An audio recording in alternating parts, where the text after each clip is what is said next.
I'm excited to speak with you today about a shift in our church's life.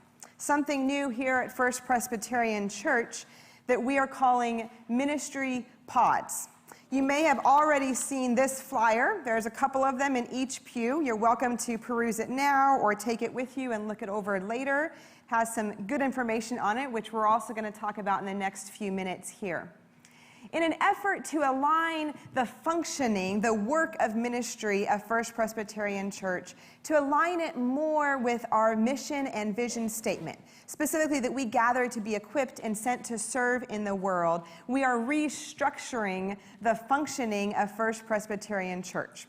And I want to tell you, this is more than just sort of a cosmetic upgrade.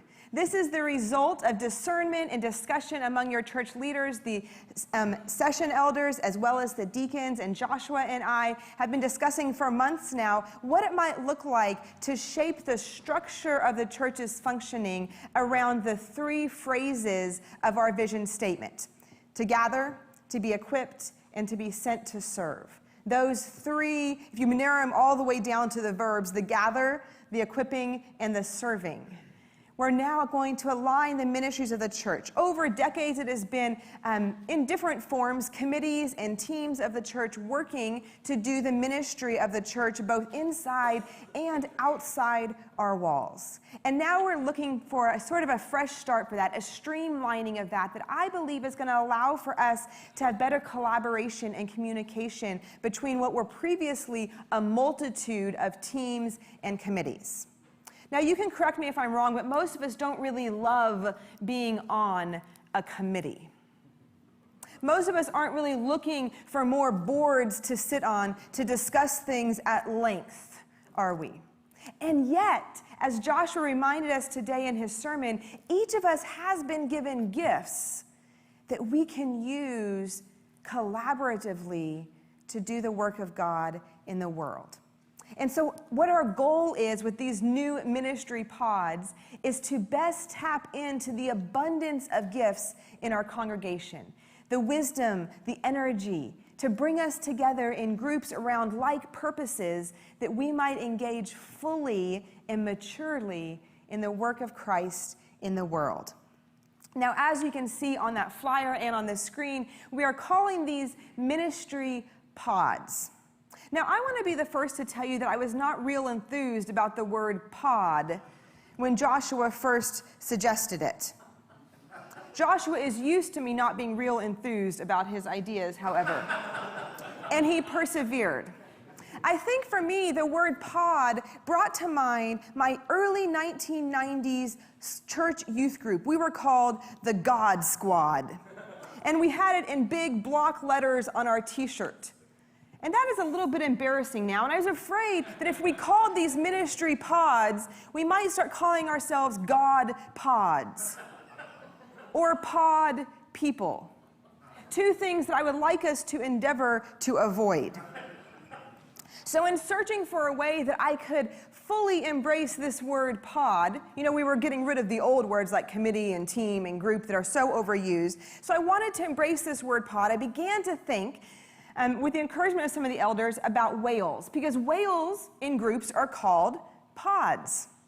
And whales are pretty cool, y'all. And there's a lot of potential in the idea of a whale pod for an analogy, because whale pods are multi-generational, just like we are as a church.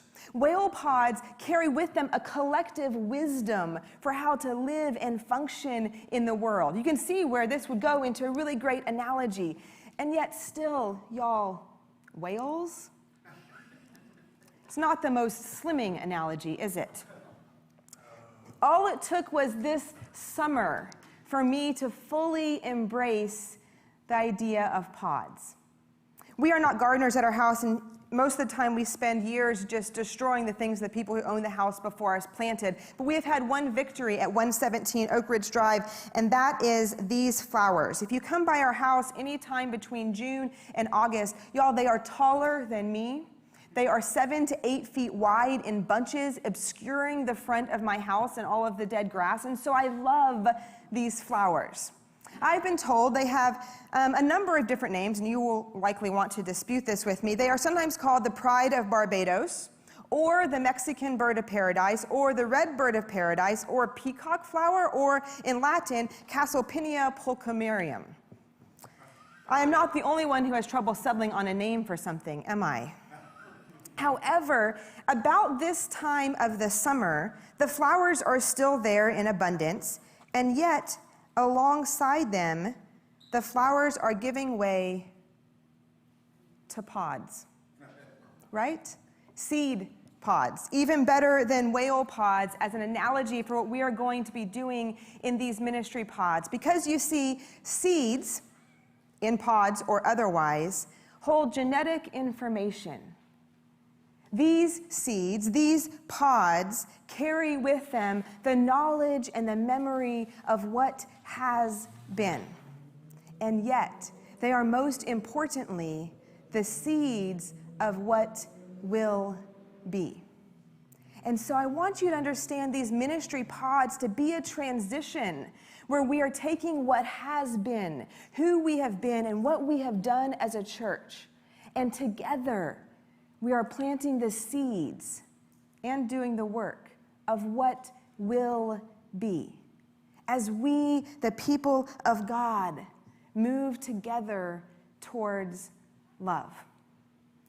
And so today we have an invitation for you to begin thinking and praying about how your gifts will be used on one of our new 3 ministry pods.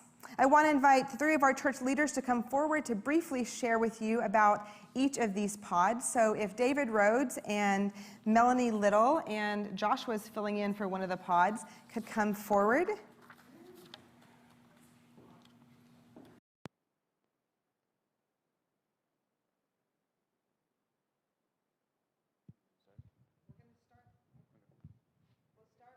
David telling us about the Gather Pod. And so we're called to gather all of the peas into the pod. When I came to this church, when my wife and I did, the first thing that we felt really so wonderful about is how we were welcomed. Everybody came up, spoke to us, wanted to know about us, wanted us to come back, and that was a blessing. That is part of what we call gather, welcoming people in. I don't care if you're brand new. I don't care if you've been a member here for 30 years. It's very important that each Sunday you feel welcomed. And that takes a lot of planning. You know, who's going to provide greeters? Who is going to hand out bulletins? Who are going to do those things to make sure that we all feel welcome? Your ideas are important in that. That's why we would invite you to become part of the Gather Pod. And then the other thing is we are so blessed with musicians, piano players, ministers that provide, as Josh said, their gifts for us every Sunday. And if you are excited about that, if you walk away from the worship service and you want to do something, then these other pods are here also available to use your gifts. Worship requires a lot, and these people plan the basics of it, but there are a lot of mechanics. Again, who's going to usher? Who's going to be responsible for seeing that happen? Who's going to provide communion? Who's going to be responsible for seeing that happen? There are lots of things that go into this Gather Pod. Or if you just have ideas of ways that you would like to see worship changed or enhanced, you need to be part of this pod to help us always plan for that future and how we can become more relevant. We invite you. This is the heart and the soul, to me, of the church, is how we gather, how we worship, and what we are inspired to do about that.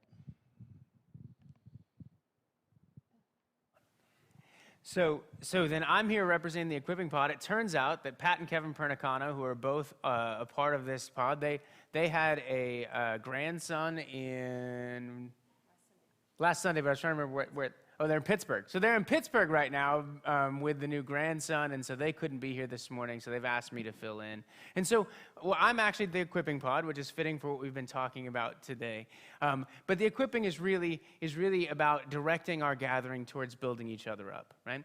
They've settled around a word, and it's really the feeding. We're the feeding group. So if you're interested in food, we're the right people for you in the equipping pod. So the idea is really that we would be the group that both feeds the sheep both spiritually, mind, body, and soul through opportunities for connection and learning. And so if you're interested in helping us to direct our equipping, we would love to we'd love to have you join us in this work. Is this thing on? Can you hear me? Okay, sorry.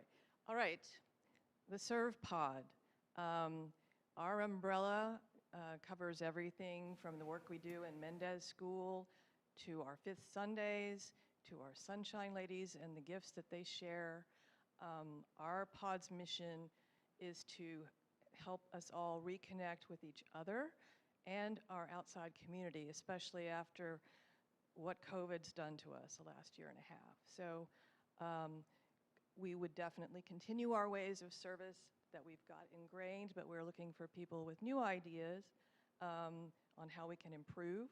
So, and just be servants for this church and for our community. Thank you.